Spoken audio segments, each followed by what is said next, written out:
Welcome to Media Blender, your source for news, views, and information you can use here in Windsor-Essex. I'm your host, Alice Hewitt. An environmental issue that was resolved last year could be up for debate. Petroleum coke is a byproduct from refining tar sands in Alberta. Last year, Windsor On Watch, or WOW, had the piles removed and put into storage facilities. While the Great Lakes Institute says the product is not hazardous, WOW thinks differently. Adam Al-Baba spoke with Randy Emerson, a member of Windsor On Watch. He outlines the real issue behind this problem and how he used social media to solve it. The issue in general is to show people that tar sands does not stay in Alberta. It's coming all across the United States and Canada. So if people in Windsor and Detroit think that the tar sands is just staying up in Alberta, no, it's here. It's right on the shore. They refine it over here. Last year what happened was you had pressure from both sides of the border. It also involved a senator over in the state, House Representative guy from the States also. But what happened was there was a video, which I happened to shoot, of the petcoke cloud. That it was a windy day, and they had a cloud had come up, down the river, and then over into Windsor, into downtown Windsor. So that video went viral, and once people saw that, they realized that it's not a good place to store it out in the open by the riverfront. And from that, and plus the other groups in the States, and here the pressure here, Detroit decided that they can't have a permit to put a pilot there. The big issue for today's protest is that the city of Detroit is going to listen to the companies over there that want to store the petcoke there for an appeal on the decision. So we're trying to figure out whether to keep the ban going and not store the petcoke there, or the city of Detroit will allow it to be there. So we want to tell them that their decision that they're making is not just about city of Detroit, it's an international decision that affects both sides of the border here. And any roadblocks or any things that have held you back from getting this issue resolved? No, only Matty Maroon, because to understand that petcoke pile is to say that Matty Maroon owns the land. Detroit Bulk Storage leases the land from him to store it there. The coke itself, the petcoke itself, is owned by the Koch brothers, Petcoke Carbon, or Koch Carbon, and the Marathon Refinery is the one that makes it. Emerson told Adam Al-Baba that with the support of Detroit initiatives, they are seeing this issue resolved and the health of the Detroit River preserved. Detroit Bulk Storage is looking to try and store other chemicals along the riverfront. Some bad news in Windsor. A high-speed accident happened yesterday, February 13th, and several people were injured. The traffic commute was slowed temporarily, but I'm sure it ruined the day of those involved most. The Media Blender's Rick Dawes was writing radio stories the day of and talked to police public relations officer Matt Dasty to get the details. Rick, what's the story? Yesterday, just before 9 a.m., there was a multi-vehicle accident on the EC Row Expressway that sent several people to the hospital. Police say it was two accidents that occurred in close proximity, involving 8 vehicles headed westbound. The on and off ramps on either side of the scene were temporarily blocked off, and traffic was reduced to 1 lane on the highway. The accident happened between Dominion Boulevard and Dougal Avenue. Police tweeted to tell of the accident, then to suggest drivers avoid the area, and finally to give the all clear. The roads were opened back up by 11 a.m. On follow-up, police say the injuries sustained were minor. Thanks, Rick, for the details on the EC Row accident. Everybody drive safe out there, adjust for conditions, and pack a cold weather kit of blankets, a candle, and a flashlight. It's too cold to be stranded outside this season. Love is in the air. Tomorrow is Valentine's Day. For some people, it's a day to celebrate with their soulmates. For others who are still looking for that special someone, it's a tough day when you can feel lonely the most. In our 5 Minutes With this week, Lubna Fawaz will talk with Zsuzana Dawson, a local psychic who at this time of the year notices a rise in her clients' questions about the potential for Mr. or Mrs. Right. Welcome to this edition of 5 Minutes With. This is Lubna Fawaz, and today's special guest is Zsuzana Dawson. Zsuzana is an author, a paranormal investigator, and a psychic. She is joining us over the phone to reveal the true meanings of Valentine's Day. February 14th might have started as a sacred day and named after a saint, but Valentine's these days is more about the perfect gift, the bunch of flowers, and the heart-shaped chocolate box. We'll hear today from Zsuzana how we can fill our hearts with love instead of sugar. Hello, Zsuzana. Hello, Lubna. How are you? I'm fine. Happy Valentine's Day. Thank you. Happy Valentine's Day to you as well. Thank you. What are your thoughts about Valentine's Day? Do you believe in this day? My thoughts. I think I have conflicting thoughts, and I think most of us do. In some ways, we all seem to find Valentine's Day too commercialized, and naturally that goes for other holidays as well, Christmas and everything else. Everything seems to be commercialized these days.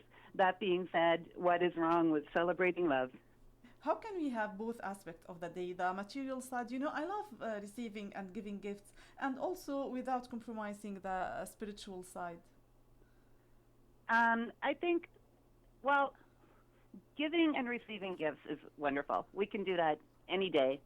To highlight a day, to specifically mark it, it's a beautiful thing. There's nothing wrong with that. People say the same thing about Christmas. Do we have to give gifts? Why do we have to spend money? And so on and so forth. And it's all about finding a balance. There's nothing wrong with expressing our love every day. There's nothing wrong with giving a little extra special on a designated day. Okay, what do you have to say for people who might experience Valentine's Day blues for not having a special one to celebrate with, or maybe to give a special gift? I think that is quite common. Certainly, people around this time of year start thinking more about relationships and so on. And again, it's because the media is putting that in our face. That being said, again, it's a matter of balancing. Why do we really need to get depressed on this day? Why were we not depressed yesterday or it can be tomorrow? You know what I mean? But because it's a special day, maybe to celebrate with a special one. Well, it certainly is.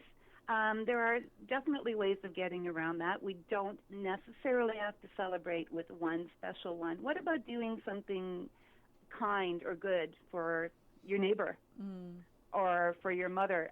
Yesterday, for instance, I saw an ad online and somebody was desperate asking for food, and I went and I delivered a bag of food. Love doesn't have to be strictly about love for one person or romance. I mean, we all want that in our life, of course we do. But if we don't have it, there are ways of raising our love vibration. And I think if we do that, we are bound to be more open to find that right person, and that right person is more likely to find us.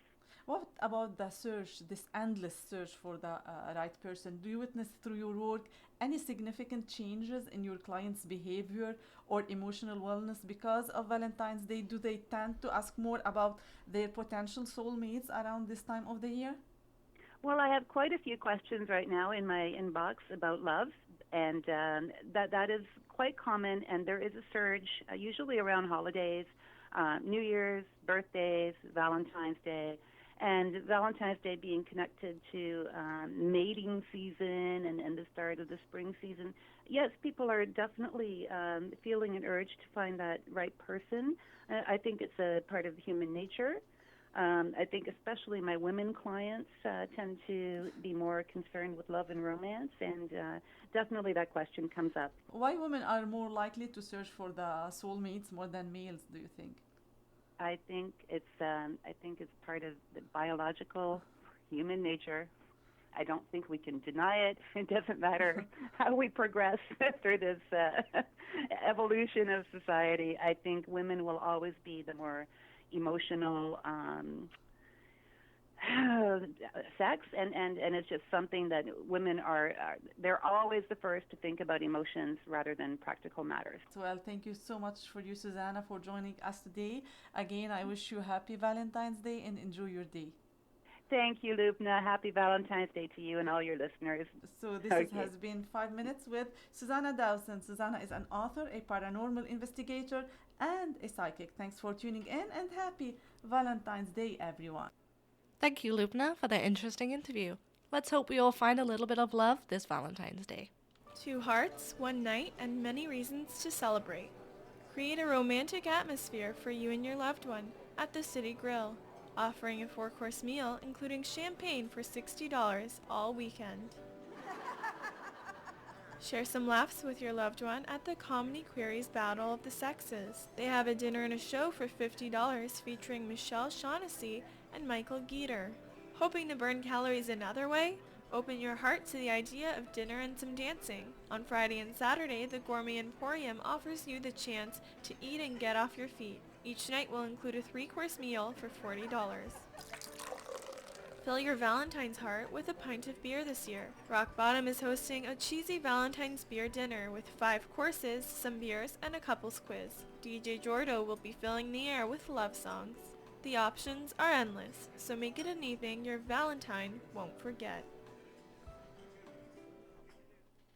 For some Windsorites, winter is nothing a shovel and some salt can't handle. For pet owners, however, winter can be a dangerous threat if they're not careful. Frostbite and dehydration are some of the most common health issues found in pets during the winter season. Dr. Featherston is a veterinarian at the Town and Country Animal Clinic. He says each animal has a different thickness to its fur coat, something that gives them tolerance, but not permanent protection. We must remember that through evolution we've domesticated the wild animals and they've become very dependent on our homes. So the ones in the wild, they're used to curling up in a sheltered area underneath a trunk, keeping each other warm, where in fact our dogs and domestic cats cannot weather the outdoors quite as well as the wild ones that are prime motive in life is just survival. Featherston says pet owners need to watch their pet's diet and water intake to be sure they're getting proper nutrition, and to supervise your indoor pets when they go outside. He advises outdoor pet owners to have a warm shelter for protection against the cold. There are standards of care that we have to follow that have been developed for various farm animals. People might feel that we're not taking action on a situation, but the reality is we can only enforce the standards that the law gives us. If the standards say that shelter is adequate, we can't force them as long as the animals are in good body condition. We encourage everyone who has farm animals and livestock to be aware of what the standards are they need to meet. Coulter also says to inspect your animal's feet after they come in from the outdoors for salt or ice, as these elements can cause sensitivity. With temperatures dropping below zero, the threats of the cold don't just affect people, but their pets as well. Dr. Robert Featherston says the season is tougher on older animals, but with proper care, their chances could strengthen. See a lot of old animals not able to make it through the winter. Winter, cold weather can be very tough on an animal that is outdoors. Wind chill takes a lot of the heat away from the animal very quickly, so we get big problems. Animals get frostbite, any of the extremities that are subjected to the wind and the cold weather. So it's important to make sure these animals are out of very, very high winds and have a proper shelter. Like humans, animals need food and water. Dr. Featherston says to keep animals hydrated and well fed so their bodies can better fight against the cold.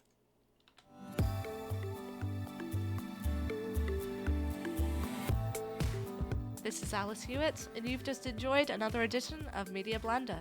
Join us again next time.